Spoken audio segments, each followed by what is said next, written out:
Mr. Metaphoric would like to give you a short quiz where you have to give out a name to an associated feminine behavior since you studied every trait of a woman back in high school. Mastema bebano farra motkari.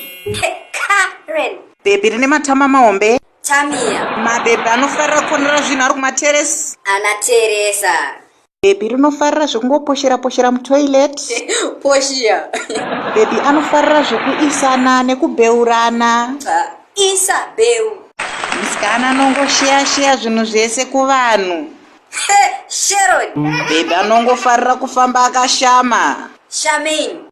Musikana anongodhaya bvudzi.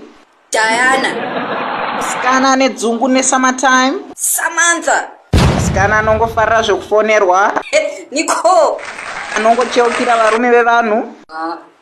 Chelsea. Anongobhevhura akagara.